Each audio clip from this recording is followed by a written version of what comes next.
Bonjour. Maintenant, je vais poser quelques questions que nous avons préparées pour vous. Comment cela a-t-il commencé? Pour des raisons familiales, scolaires ou professionnelles? Oui, c'est un peu tout. Quand j'étais petit, une langue étrangère était obligatoire. Alors, on choisissait le français, l'allemand ou le... Moi, je n'ai pas choisi le français. On m'a dit, tu vas étudier le français. Pour moi, c'était égal. Français, allemand, anglais. J'ai commencé, par hasard, par une grande chance, mon professeur de français était une femme jolie, une femme très jolie et très sympathique. J'ai commencé avec elle. Et puis, une autre chose, un autre facteur que je vais souligner, dans mon quartier, dans mon village, tout le monde me demandait, est-ce que tu apprends une langue étrangère? Oui. Quelle langue? Le français. Ah, le français, c'est une belle langue. On disait ça, je ne comprenais pas ce qu'il voulait dire. Le français, c'est une belle langue. Une belle langue, une mauvaise langue. Quelle est la différence? Je ne savais pas. Un jour, je suis sorti en récréation. Il y avait dans Aydın-Lisesi, dans un coin, un groupe d'élèves qui faisaient des choses bizarres, anormales. Je suis allé, il y avait au milieu 2 touristes. Et puis des élèves. Et puis il y avait 3 professeurs. Uygur Bey, professeur d'allemand, Haluk Bey, professeur d'anglais, et Reşat Bey, professeur de français. Haluk Bey a dit quelque chose, tout le monde je ne sais pas ce qu'il a dit. Uygur Bey a dit quelque chose et c'était comique, ils ont lu. Je me dis, est-ce que mon professeur va parler? Je vais entendre le français. Mon professeur, il faut qu'il parle. Je trépignais. Et mon professeur a parlé. Il a dit 2 ou 3 phrases. Je ne sais pas ce qu'il a dit, mais la musique de cette phrase, et puis le ton, ce que vous voulez qu'il a utilisé, c'est entré dans ma mémoire, dans mon cœur. Et depuis, je suis dominé par ce sentiment. À l'époque, le gouvernement turc avait entrepris une grande campagne de traduction. Et on traduisait des classiques de la Grèce, des français, etc. Et mon professeur de français était des traducteurs, de ce traducteur. Il était très fort en grammaire, en traduction, et cela m'a donné beaucoup de plaisir. Et j'ai commencé à étudier la grammaire française. Et puis, je vais dire une autre chose qui est très importante pour moi. À Karayazou, j'ai commencé à travailler comme professeur de français. Un jour, le kaymakam m'a appelé. J'ai dit, qu'est-ce que j'ai fait? Pourquoi le kaymakam m'appelle? J'y suis allé, il m'a dit, monsieur Hikmet, j'ai un problème, je veux que vous m'aidiez. Alors, pourquoi? C'est quoi? Un groupe de Français a fait un accident, quelque part, il ne peut pas entendre, il y a des problèmes. Est-ce que vous pouvez aider? Mais j'y suis allé, j'ai aidé, le chauffeur turc a donné quelque argent, le Français était content, et ils m'ont dit, qu'est-ce que vous voulez? Combien d'argent vous voulez pour ce que j'ai fait? J'ai dit, je ne veux pas d'argent. Qu'est-ce que vous voulez? Je veux des livres. Quel livre?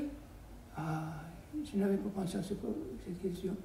Le livre j'ai dit, j'aime le français, j'aime la grammaire, j'aime la littérature.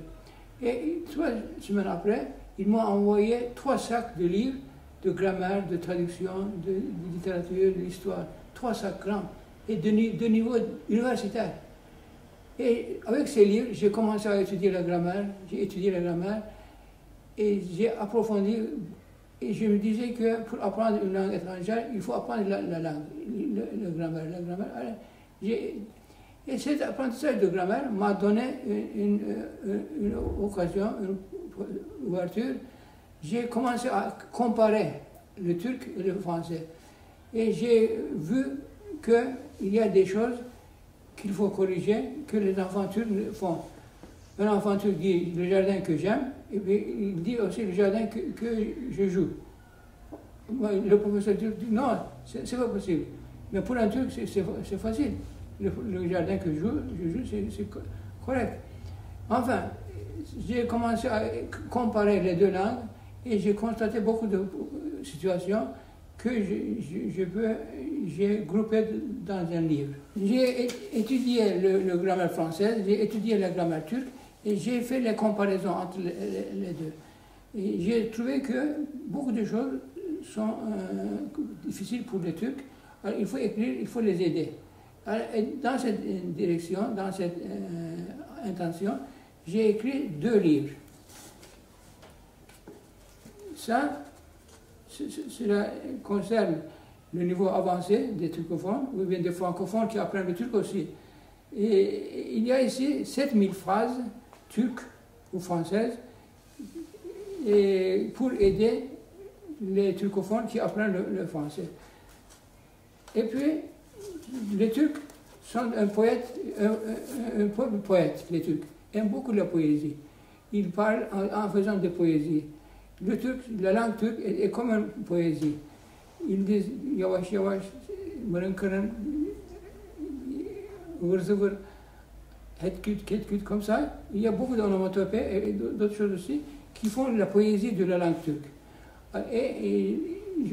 Les Turcs n'arrivent pas à les traduire. Moi, je les ai inventoriés, j'en ai repéré 1200. Et j'ai utilisé dans les phrases et j'ai offert à la disposition de ceux qui apprennent le français. Maintenant, on va continuer avec la deuxième question. Quel lien avez-vous avec la langue et la culture française? Ben, le français, c'est comme mon ombre. Il est inséparable de moi. Partout où je vais, je vis le français. Je pense en français, je traduis ce que je veux et j'écoute des informations en français et puis je lis des romans. Il y a beaucoup d'écrivains que j'aime beaucoup, par exemple Maupassant, Marcel Pagnol, Balzac, Zola, je les aime beaucoup.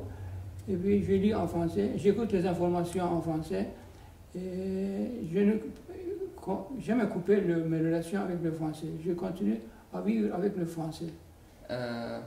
Vous devez avoir des souvenirs marquants liés à la culture et la langue française. Pourriez-vous nous raconter un de ces souvenirs, s'il vous plaît? Oui, je vais raconter.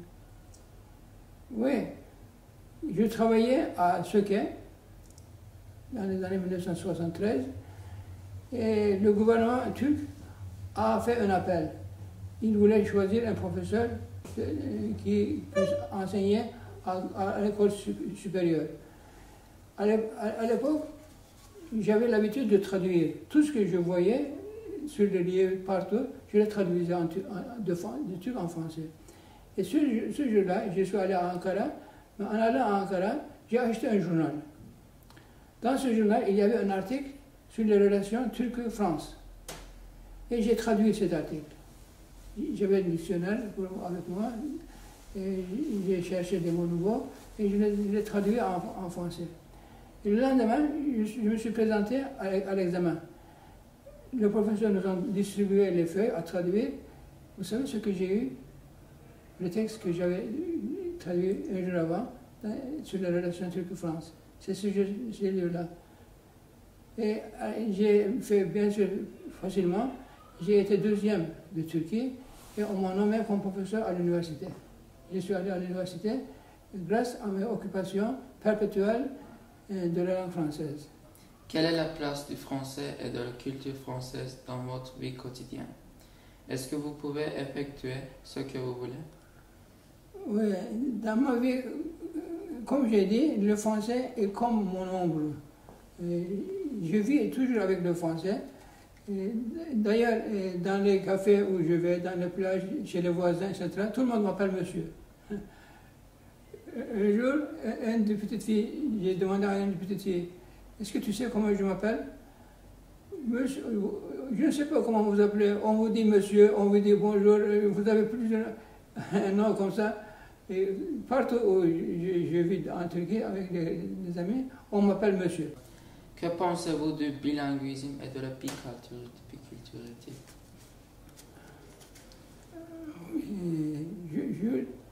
Je ne suis pas un savant linguiste, mais dans mes expériences, facile comme ça, je peux dire que chaque langue est une mentalité.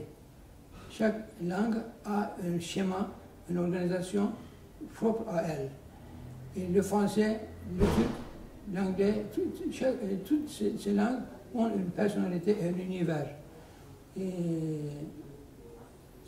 c'est pourquoi apprendre le français, ça veut dire aussi élargir son horizon, apprendre plusieurs choses en même temps. Qu'auriez-vous fait ou si vous n'aviez pas choisi cette profession? Bien, je l'ai fait, moi, déjà.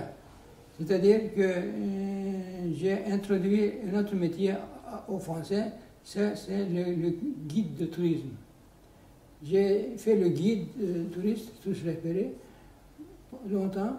Et si je n'étais pas professeur de français, j'aurais choisi cette activité parce que cela me donne la possibilité d'aimer mon pays, de présenter mon pays, mon peuple, mon culture, et d'introduire une autre civilisation qui est frère, qui est notre sœur, notre ami en même temps. Alors si je n'étais pas professeur, je serais guide de tourisme. Merci beaucoup pour votre réponse. Je te remercie, tu es jeune, et je suis sûr que tu vas apprendre le français davantage et tu vas introduire beaucoup de sentiments, beaucoup d'idées dans ta vie en utilisant le français. Et je te souhaite bon courage, bonne continuation. Merci beaucoup.